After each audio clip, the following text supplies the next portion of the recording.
Bonjour à toutes et à tous, j'espère que vous allez bien. On se retrouve pour un nouvel épisode du podcast. Mais avant toute chose, si vous souhaitez vous supplémenter, utiliser les meilleurs suppléments qui existent sur le marché, évidemment, on va vous recommander NutriPure. Vous savez qu'on travaille avec eux. Vous avez directement avec le code stratège une réduction quand vous créez votre compte client, tout simplement. Ce sont les meilleurs compléments, ce sont ceux qu'on utilise et qu'on recommande à nos athlètes. Donc évidemment, on vous les recommande aussi pour vous.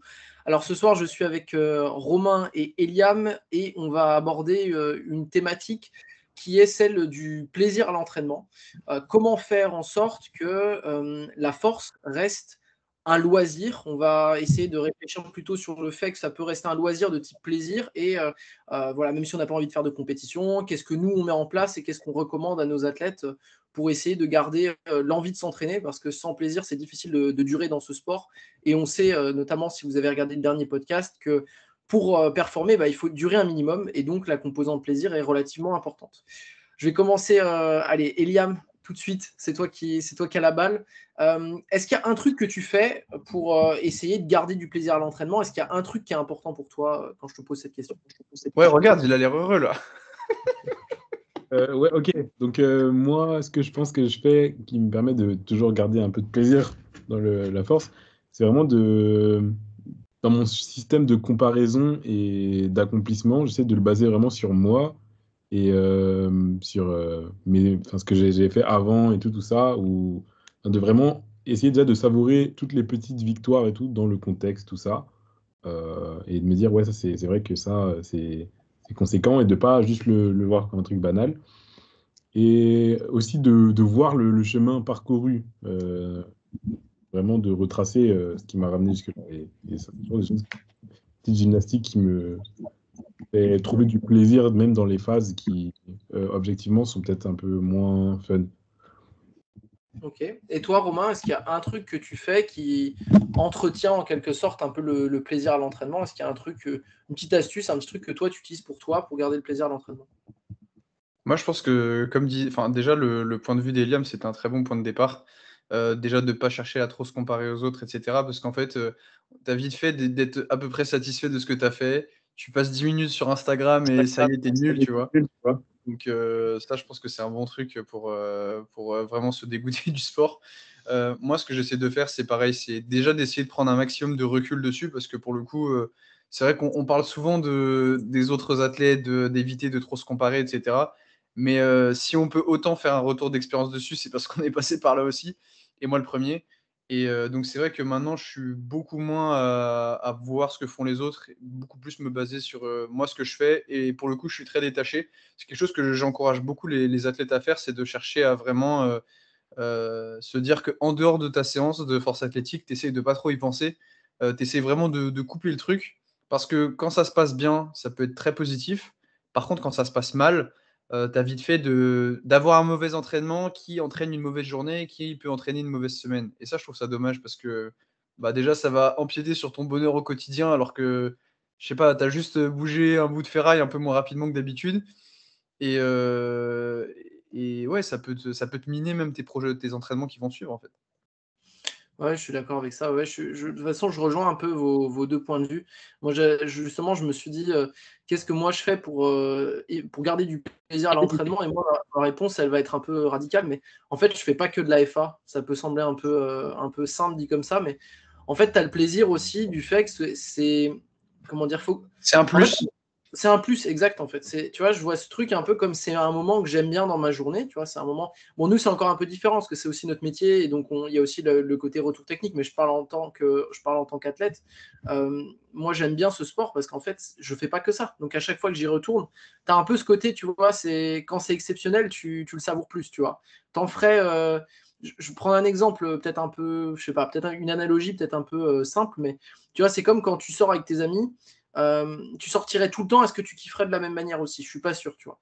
C'est un peu pareil, je pense, avec le sport, et je pense que c'est un peu pareil avec la FA, c'est d'essayer que ça prenne pas toute la place pour que quand tu y vas, en fait, tu y vas avec du plaisir, en fait. Et ça, je pense que moi, c'est un truc qui a beaucoup entretenu un peu ma motivation aussi, en fait, au travers du plaisir, je pense, en tout cas.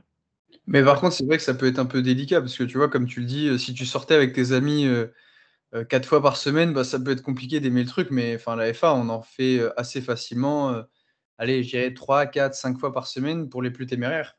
Et ça peut être difficile, je pense, de garder cette distance-là. Moi, ce que je peux recommander, pardon, pendant les phases où c'est un peu plus compliqué, et ce que j'ai recommandé à Radia d'ailleurs il n'y a pas longtemps, si jamais elle écoute, c'est vraiment de lever un peu le pied sur l'accélérateur, tu vois, de plus avoir la tête dans le guidon, tout simplement. Et du coup, elle a pris, je crois, c'était 1 semaine et demie off, où du coup, elle n'a pas du tout fait de force athlétique. C'est ce qu'on recommande après les compétitions aussi pour sortir du rythme un peu infernal qui a été mené. C'est ce que Eliam va faire dans pas longtemps pour retrouver goût à la vie. Mais c'est quelque chose qui peut vraiment aider parce qu'en fait, tu te rends compte que à partir du moment où toi, t'en fais plus, tu te rends compte que ça te manque. Et tu sais, tu vois moins les côtés négatifs, t'as moins, ouais, encore une fois, tu as moins la tête dans le guidon et ça te permet de mieux apprécier ta pratique quand tu y retournes, je trouve. Ouais, je suis d'accord. Moi, j'irais un peu plus loin, mais je dirais qu'il y a aussi une question de l'identité. C'est-à-dire que, en fait, le fait de faire tout le temps de la même chose, en l'occurrence du powerlifting, en fait, plus facilement, on va s'identifier au powerlifting et encore plus précisément à peut-être ses performances en force athlétique et tout. Et ce qui va faire que, pour peu qu'on soit plus haut niveau parce qu'on est blessé ou quelque chose comme ça, enfin, il y a un peu une crise identitaire et du coup, c'est dur d'être épanoui parce qu'en fait, il y a un décalage entre ton identité et ce que tu fais, en fait. Donc, vraiment, ce que tu as dit, Roman, de pas faire que ça et tout, et d'explorer d'autres choses à côté qui vont faire que ton identité, c'est pas juste je fais de la force athlétique.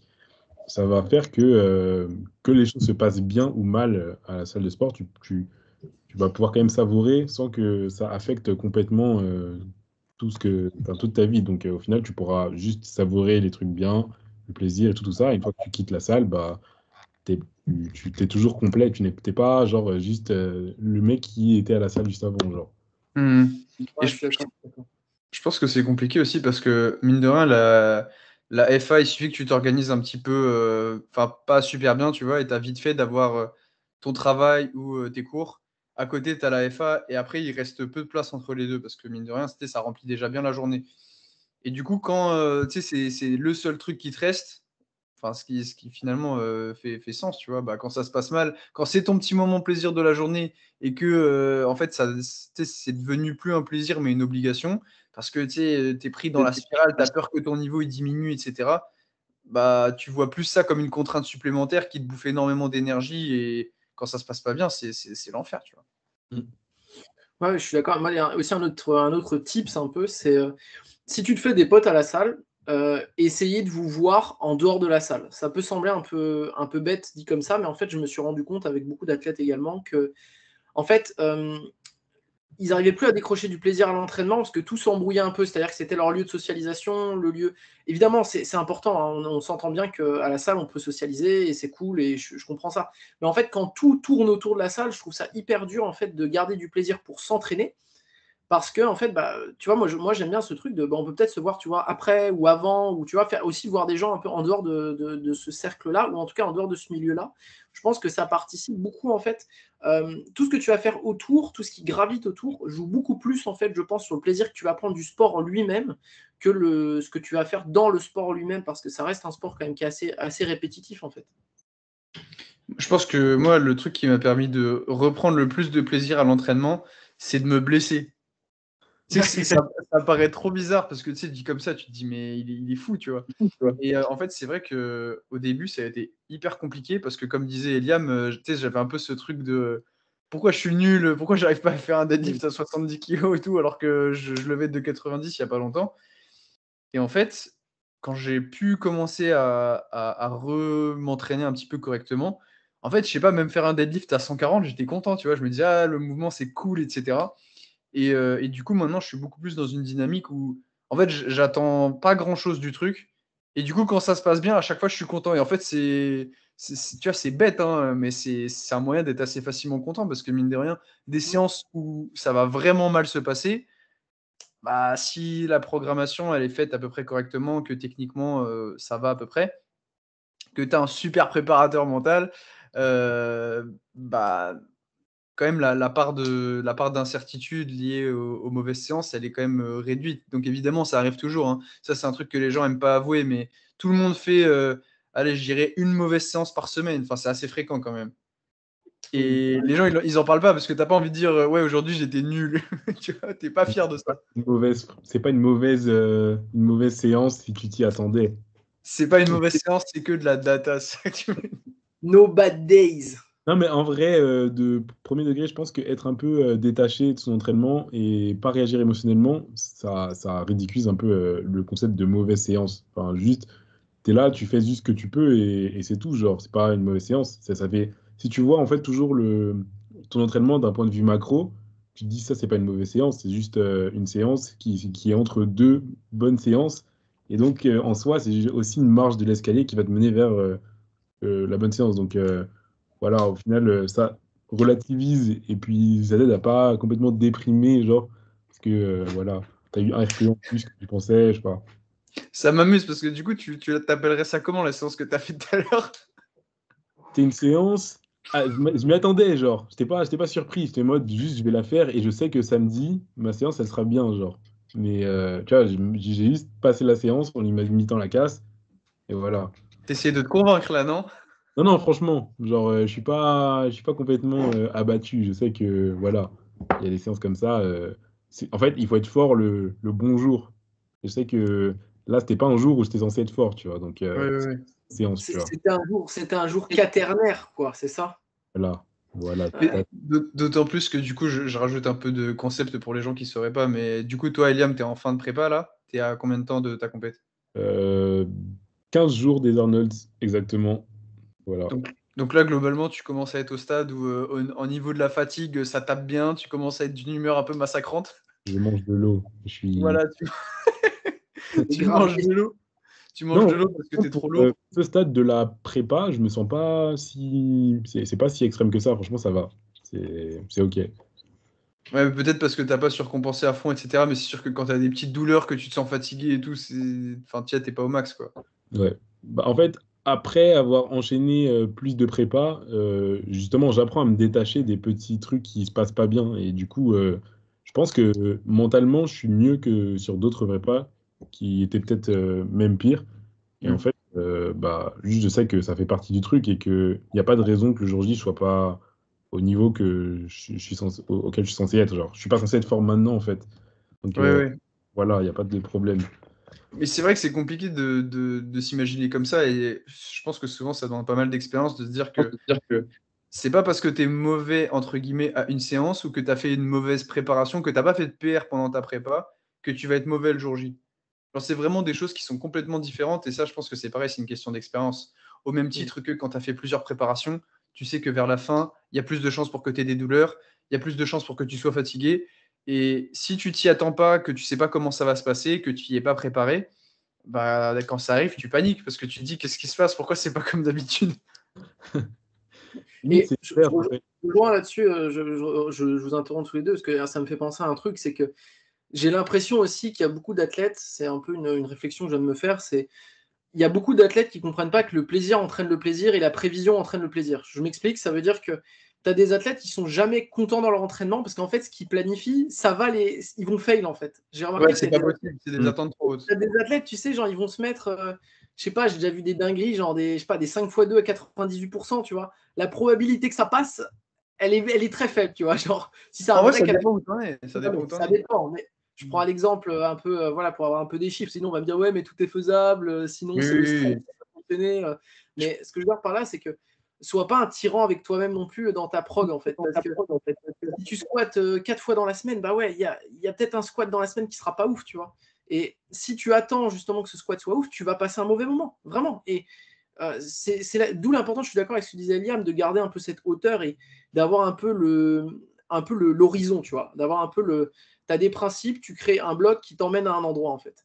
Et je pense qu'il y a beaucoup d'athlètes qui, justement, ne prennent plus de plaisir à cause de ça quand ils commencent à perdre un peu le fil directeur de ce qu'ils sont en train de faire, en fait. C'est un peu la réflexion que je me faisais. Je pense que ça vient aussi d'une certaine compréhension de l'entraînement.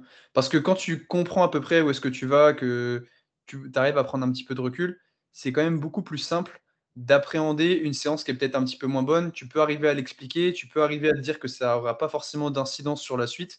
Alors que moi, c'est quelque chose que j'expérimente quand même avec des athlètes un peu au quotidien. C'est de les entendre dire OK, là, ça s'est pas bien passé.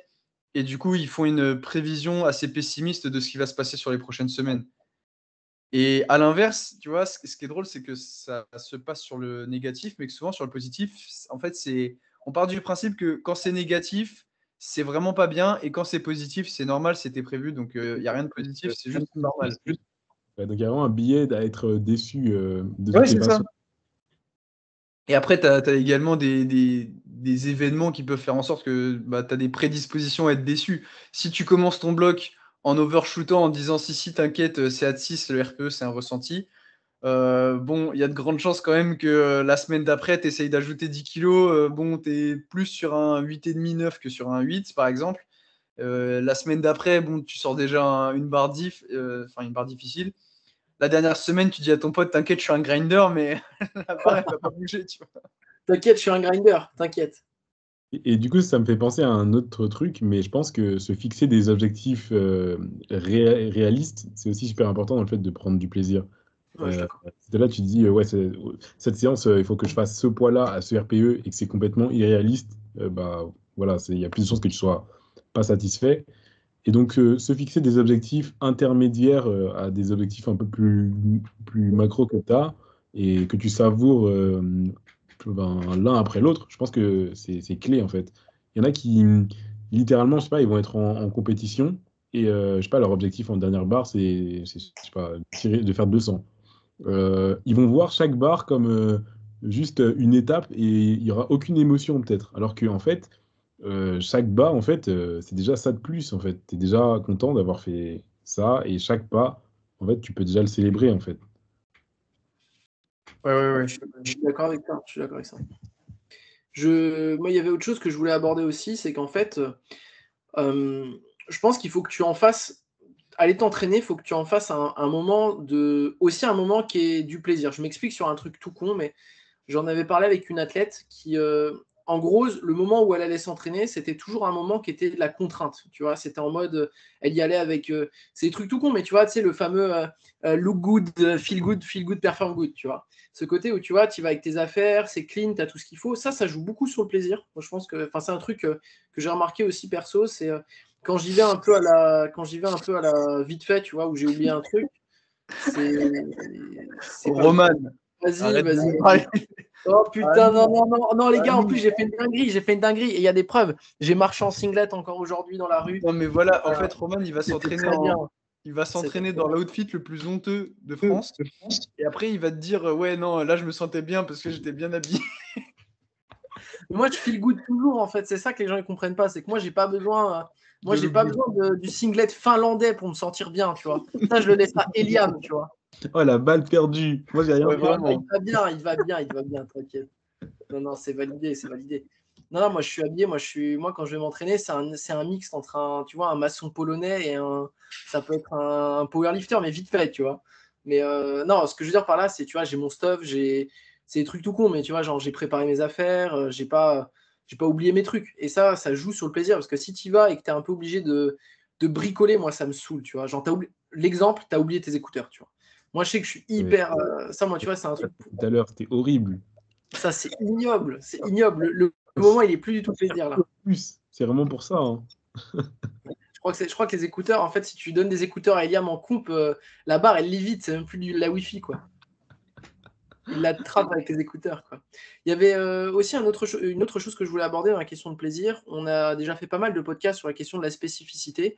Est-ce que vous pensez que diversifier les mouvements, c'est aussi un moyen d'augmenter le plaisir à l'entraînement? Qu'est-ce que vous en pensez, les gars? En fait, je pense que ça dépend des profils, mais qu'il faut aussi garder dans un coin de la tête que l'adhérence, ça fait partie de l'optimisation. Et je pense que pour beaucoup de personnes, ils se disent non, mais moi, je fais juste ce qui marche le mieux, etc. Et tu sais, qu'ils se cantonnent parce que, par exemple, je vais prendre un exemple bête. Hein. On tape un peu souvent sur l'hyperspécificité, etc. Mais je pense aussi que pour certains athlètes qui, par exemple, adorent la routine, etc., l'hyperspécificité, ça peut être cool. À l'inverse, il y a des athlètes qui sont un peu encore body dans l'âme, ils ont besoin de faire un peu leurs élévations latérales, leurs curls et tout. Et en fait, si tu leur enlèves complètement tout ce qui va être mouvement de muscu hors mouvement de compétition, bah, tu sais, il va leur manquer quelque chose en fait à l'entraînement. Et en fait, tu accumules de la frustration et au bout d'un moment, tu en as marre. Tu te dis, mais en fait, pourquoi je fais ça alors que de base, le power, je l'ai fait parce que j'aimais bien soulever lourd, mais si tu enlèves toute une composante plaisir comme ça, c'est dommage. D'autant plus qu'il y a quand même beaucoup de powerlifters qui ont été des pratiquants de muscu classiques, tu vois, type bodybuilding, esthétique, tout ce que tu veux. Et je pense que ça leur fait du bien aussi de s'entraîner sans avoir la pression des chiffres, sans se dire, OK, là, il faut absolument que je fasse bouger telle charge, etc. Juste faire un mouvement que tu aimes bien, un peu à la sensation, etc. Donc, c'est pas c'est pas l'optimal. Mais c'est mieux que se mettre la pression pour chaque truc et à la fin, tu sens plus rien et tu fais ton curl balançoire juste parce que tu veux rajouter 2 kilos comme tu fais sur ton squat, en fait. Moi, je suis d'accord avec toi, mais j'ai l'impression que tu as quand même un peu esquivé la question. Genre en mode, là, t'as un athlète, il dit, je vais faire le sumo juste parce que, vas-y, j'ai envie de changer. Merci beaucoup pour ton écoute du podcast, j'espère que ça te plaît. Si tu veux aller plus loin, je te propose d'accéder gratuitement à notre atelier. Dedans, on t'explique comment on a aidé 500 athlètes à débloquer 100 kg sur leur total. Je te préviens, il n'y a pas de formule miracle, mais si tu es un athlète passionné et que tu as l'impression d'avancer au ralenti, ça peut t'aider à progresser plus facilement. En fait, ça dépend. Pour moi, ça dépend où est-ce que le gars il en est. Parce que tu vois, par exemple, souvent, j'ai l'impression que ce genre de réflexion, ça vient à l'issue d'une échéance qui a pu être décevante ou un truc comme ça. Et tu vois, en fait, là, l'idée que j'ai en tête, c'est une comp qui se passe mal, j'ai envie d'essayer le sumo, tu vois. Et c'est Ok. pour ça qu'il y a, pour moi, cette semaine off qui permet de faire toutes les carabistouilles que tu as envie de faire pendant une semaine. Tu dis, OK, c'est bon, là, c'est la porte ouverte à la connerie, tu fais ce que tu veux. Bon, t'évites de te fracasser en deux parce que quand même, tu sors d'une prépa qui est un peu fatigante. Mais souvent, ça permet de faire un peu tous les tests que tu voulais faire, te rendre compte que finalement, bon, bah, non, pas plus que ça. Alors que Ah, si tu te reprojettes tout de suite dans un bloc, bah, en fait, tu retrouves un pattern d'entraînement qui est assez proche de ce que tu faisais en compétition. Et ok. en fait, tu te rends juste compte que bah, le sumo, c'est pas la solution, par exemple. Et du coup, tu es frustré parce que tu dis, en fait, il n'y a pas de solution. Hmm. Tu vois ce que je veux dire? Ouais, ouais, tout à fait d'accord. Bah moi, ça me fait penser à quelque chose en plus à considérer, mais c'est vraiment aussi le calendrier de la saison. C'est-à-dire vraiment la quantité de compétitions qu'on va faire. Genre, faire beaucoup de compétitions, ça peut vraiment contraindre l'athlète à toujours se pousser, en fait, et jamais lever le pied sur l'accélérateur. Hmm. Et enfin, faire de la FA vraiment une exigence, en mode je dois être fort pour cette compétition, et après, je dois être fort pour cette compétition qui est déjà 2 blocs après. Et donc ça peut enlever un peu une part de plaisir dans la FA. Je vois aussi l'autre inverse, où il peut y avoir des athlètes qui font aucune compétition, et au bout d'un moment, ça devient un peu monotone, et il n'y a plus vraiment de trucs qui les drive et tout à vraiment progresser. Et là, dans ce cas-là, je trouve se dire, vas-y, je vais faire cette compétition, ça peut relancer une certaine hype en mode, ouais, là, vas-y, je vais me chauffer pour cette compétition et tout ça. Et puis, même, ils peuvent se rendre compte qu'en fait, ils aiment trop monter sur un plateau, en fait. Donc, voilà. Ouais, et puis Ouais, mine de rien, ça permet de voir des choses un peu différentes dans l'entraînement. Parce que la force athlétique, on est quand même un peu cantonné à 3 mouvements, même si évidemment il y a des mouvements qui sortent un peu de ces patterns-là, mais qui sont quand même plus secondaires. Je trouve que ça permet d'avoir un état d'esprit un peu différent. Et enfin, en fait, tu n'as pas forcément besoin d'avoir des mouvements ou un entraînement qui est fondamentalement différent, mais je pense que tu as quand même besoin de temps en temps de changement pour sortir de cet aspect routinier qui est nécessaire finalement à une bonne progression en force athlétique, à mon avis. Mais si tu rends le truc trop routinier, que tu as l'impression de tourner en rond, de faire la même chose H24, tu as l'impression de faire du travail à la chaîne, en fait. Donc, ouais. c'est hyper désagréable. Ouais, je suis complètement d'accord avec ça. Moi, il y a deux choses que je rajoute par rapport à ça. Je suis d'accord avec ce que disait Liam sur le fait d'être un peu souple, en fait. Tu vois, moi, je vois des trucs, par exemple, des athlètes qui sont un peu matrixés par genre, je sais pas, ils s'entraînent lundi, mercredi, vendredi, samedi, par exemple. Et genre, ils ont envie de partir en week-end, tu vois, avec leurs potes, avec leurs meufs, je sais pas, n'importe qui, tu vois. Et en fait, ils se disent, ouais, non, je peux pas, tu vois. Genre, c'est impossible, tu vois, parce que le samedi, il faut que je m'entraîne. Tu vois, tu veux peut-être essayer de décaler, tu veux peut-être réorganiser si c'est pour une semaine, tu vois. Et ça participe, je pense, au plaisir. Et la deuxième chose, c'est que je pense qu'en fait, à l'entraînement, tu n'as pas la possibilité de jouer sur toutes les variables pour progresser. Enfin, je veux dire, si tu mets toujours en mode je préfère faire des élévations latérales que faire du squat et du bench, c'est peut-être pas le bon sport. Mais ce que je veux dire par là, c'est que tout est une question de dose, en fait. Parce que tu vois, tu peux te mettre moi, je vais prendre mon exemple, mais j'aime bien, moi, dans la semaine, avoir une séance un peu où je fais de l'hypertrophie, ou en tout cas, je fais pas du SBD et je vais pas à la salle, tu sais, avec tout mon matos, tu sais, la séance où tu es obligé de vraiment te mettre dedans et compagnie. J'aime bien la séance de bro, tu vois. Je pense que moi, je l'aime bien, cette séance, tu vois. Et genre, tu fais des machines, tu tires un peu, voilà, c'est un peu bête et méchant, et je trouve ça plutôt pas mal. Et je trouve que parfois aussi, le format d'entraînement peut avoir un côté ludique. Je vais donner un exemple très simple. Tu as des athlètes, ils adorent genre faire des. C'est un nouveau truc, ça c'est. Je vois des athlètes, ils kiffent le ramp-up, tu vois. Alors qu'en fait, tu leur mets 4x5 à 200, ils vont te le faire, mais tu leur mets un ramp-up, je sais pas, 195, 197, 200, 202,5, ils sont trop contents, tu vois. Alors qu'en fait, il n'y a pas grand-chose qu'à changer, mais l'adhérence et la personnalisation amènent aussi au plaisir, je pense. Et là-dessus, tu peux te permettre sur des formats parfois, je ne vais pas dire d'être exotique, mais parfois de faire des trucs un peu sympas à faire, tout simplement, plutôt qu'être un peu monotone, quoi. Donc voilà, je pense qu'il ne faut pas rester fermé. Ouais, carrément. Et puis même dans un point de vue programmation, je pense que des phases enfin, à l'échelle de la saison ou même du bloc, il y a certaines phases qui peuvent vraiment aider à reprendre du plaisir. Genre, je pense que vraiment, en fait, il y a une certaine composante un peu mentale au deload où on se laisse, en fait, envahir par la fatigue, tu vois. Genre, en mode, le fait que tu dis je suis en deload, j'ai l'impression qu'il y a vraiment un repos mental, alors que si tu fais juste une semaine d'intro et tu mets la même prog, j'ai l'impression que ça sera pas vraiment le même effet, en fait. Donc, ce genre de phase et tout, je pense que ça peut vraiment être utile. Et je pourrais même pousser le truc un peu plus loin, genre de faire des blocs qui ont pas pour but forcément d'aller pousser, en fait, et d'aller vraiment à PR, mais vraiment juste des blocs un peu chill pour récupérer et pour aller se mettre dans un état avec un capital santé un peu plus élevé. Moi, par exemple, un bon exemple, c'est que à 8 semaines des France, je me sentais complètement cuit. Et j'ai dit à Souleymane, là, je suis éteint, genre. Et ce qu'on a fait, il m'a fait une semaine vraiment zéro SBD, juste aller à la salle. Je faisais du cardio, je faisais que des séances de bourreau. Et je pense pas que physiquement, ça m'est. Enfin, forcément, physiquement, j'ai récupéré de ouf, mais je pense que c'est surtout mentalement.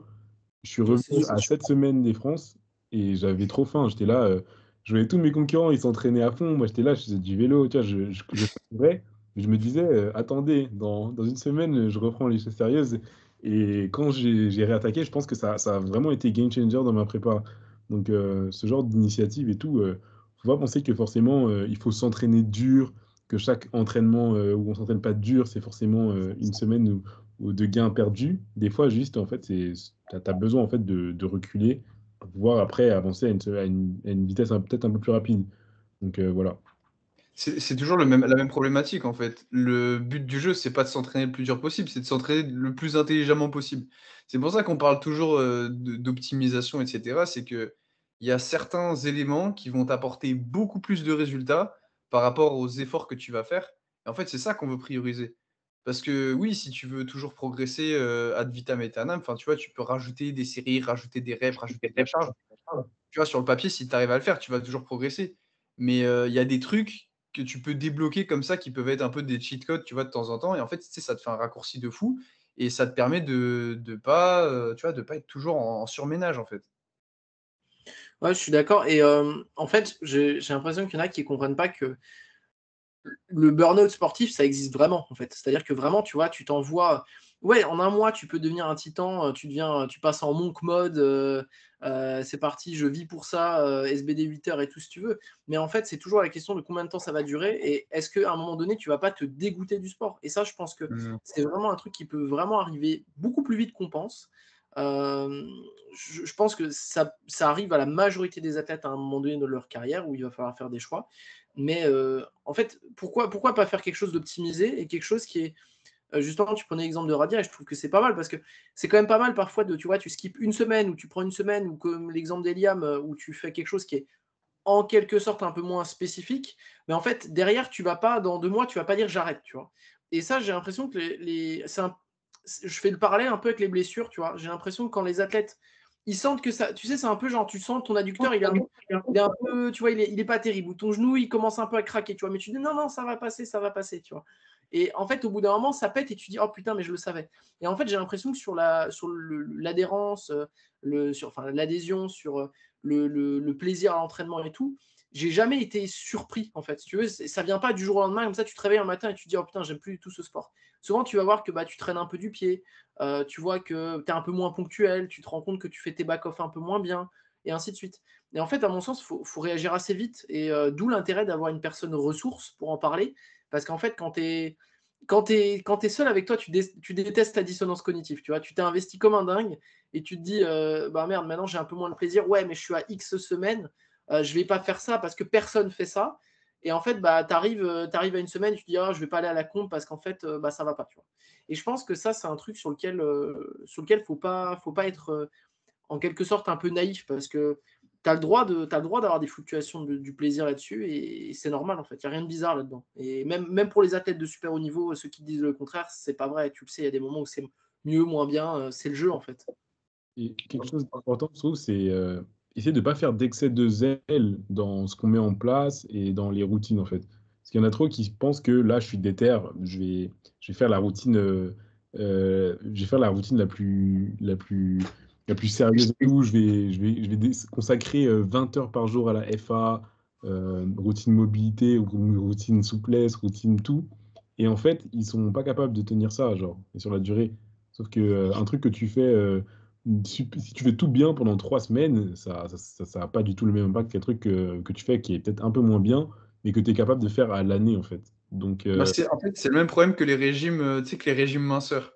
En Ouais. fait, ça fait rire tout le monde, tu vois, parce que un pratiquant de FA, il a l'impression qu'il est au-dessus de ça, en fait. Mais quand ça touche à son truc à lui, quand il a la tête dans le guidon et que du coup, il a du mal à être objectif, tu lui demandes, tu sais, si c'est un pratiquant un peu. On part sur l'archétype du go muscu, tu sais, qui a au moins 50 de training, etc. Parce qu'en fait, c'est la plupart des pratiquants de FA, je pense, même s'il y a de plus en plus de gens qui se sont mis à la FA sans faire de la muscu avant. Tu lui dis, OK, comment on fait pour perdre du poids? Il va te dire, ouais, bon, un déficit calorique et le tenir suffisamment longtemps. Et tu lui dis, OK, mais dans ce cas-là, qu'est-ce qui marche le mieux? C'est de rien manger pendant 3 semaines et après on refait normalement, ou de faire ça longtemps? Il va dire, tu fais ça longtemps. Sauf que lui, c'est pas ce qu'il fait, tu vois. Je suis super d'accord, mais moi ça me fait penser à un autre podcast que j'écoute assez souvent, c'est celui de Lucas Gouif, Tagis, qui a sorti son podcast, et moi je l'aime beaucoup. C'est le podcast, ça s'appelle Toxicity, s'il y en a qui veulent écouter. Et il disait un truc, il disait, tu vois, il reprenait le truc de bodybuilding.com qui disait bodybuilding is a lifestyle. Et tu vois, je pense qu'il y a ce côté aussi où, en fait, t'en as qui se rendent compte que ça fait partie de leur lifestyle, mais à côté de ça, quand il faut prendre des décisions intelligentes, ils oublient, tu vois, que c'est si important pour eux sur le plaisir. En mode, ils se disent, ouais, non, ça va passer, j'ai pas besoin d'aide. Au bout d'un moment, ça va passer. Moi, j'entends toujours ça, tu vois, le plaisir va revenir. Ouais, Tu sais, ouais, genre en mode, tu vas t'endormir, tu te réveilles 3 jours après, hop, le plaisir, il est là, tu vois. d'accord. Non, le plaisir, c'est un truc que tu entretiens, tu vois. Et c'est le fruit de toutes tes petites habitudes, en fait. Et je pense que c'est important de voir cet aspect-là, parce que tout le monde n'a pas envie d'être champion du monde, je sais pas, mais ce que je veux dire par là, c'est qu'il y a des athlètes qui ont juste envie de kiffer, il y a des athlètes qui aiment juste s'entraîner. Et en fait, tu as le droit de faire ça, en fait. Tu vois, on fait pas tous de la FA pour la même raison, quoi. Est-ce que tu pourrais donner quelques tips, Roman, à des athlètes qui sont un peu en perte de plaisir, et leur donner des tips, je sais pas, déjà peut-être pour identifier ça et tu sais, qu'ils s'en rendent compte, tu vois, qu'il faut lever un peu le pied, etc. Ouais, alors, moi là-dessus, je vais donner un peu les signes de quelque chose qu'on apprend à identifier assez vite, c'est les signes du burn-out sportif, en fait.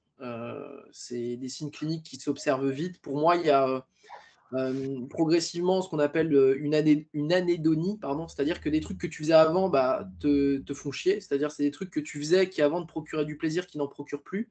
Exemple, hein, tu prépares tes affaires pour aller à la salle et tout, et en fait, ça t'emmerde, t'as pas envie de le faire. Tu as rendez-vous, je sais pas, à 18h à la salle, et tu dis 18h30, 19h, et puis parfois même tu skips.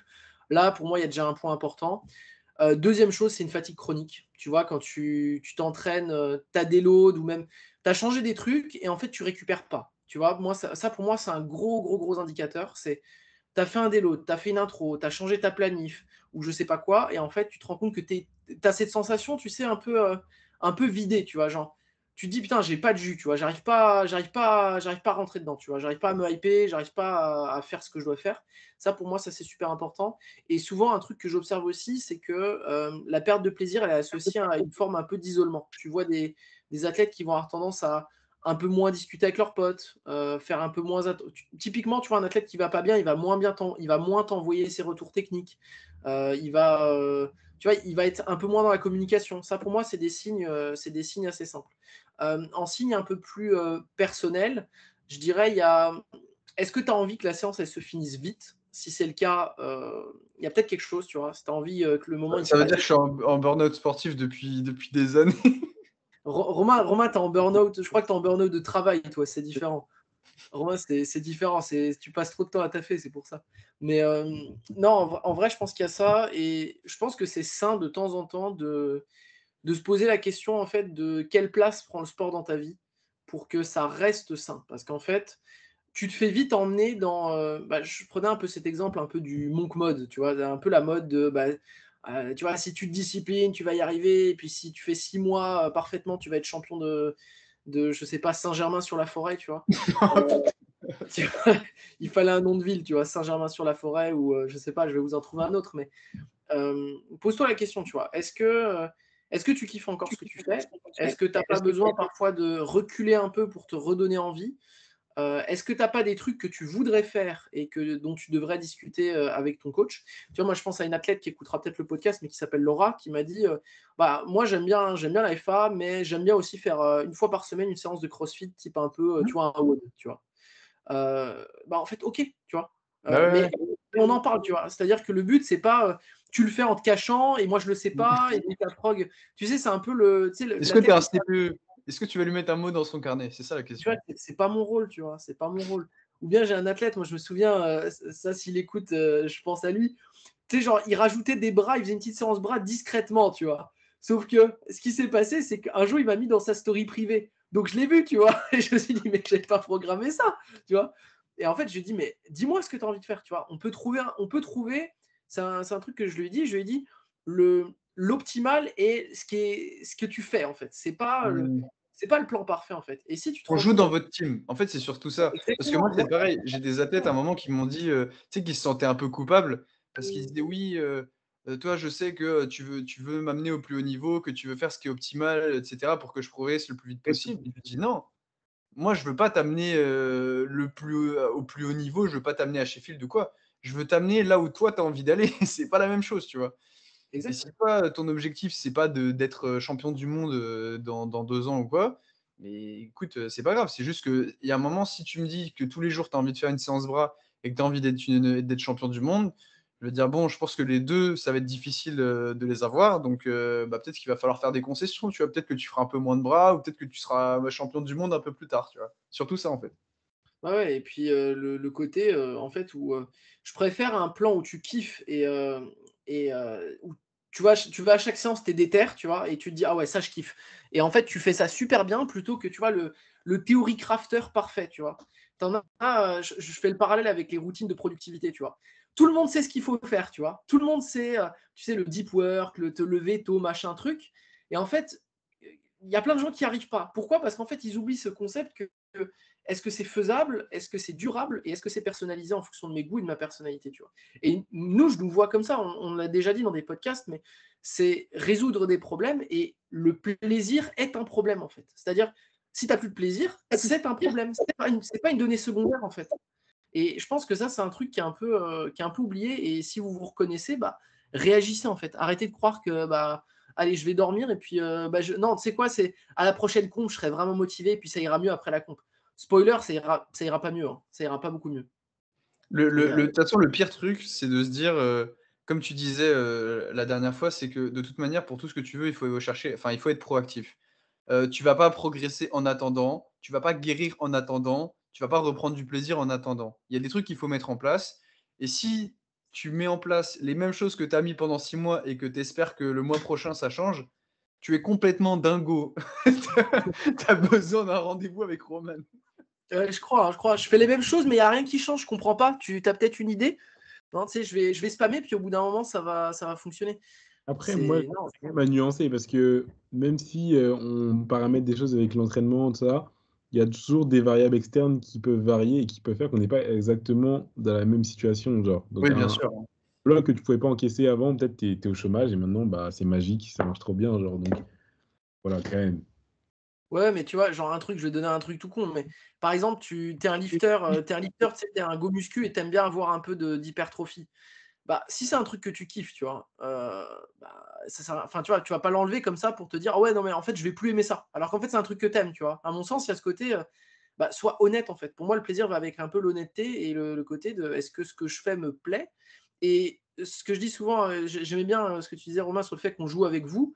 C'est souvent quelque chose que je dis à un athlète, c'est, tu me fais un feedback, tu me dis un peu ce que tu veux, si tu as des trucs que tu voudrais explorer, si tu as des idées, tu vois, des trucs que tu aurais envie de faire.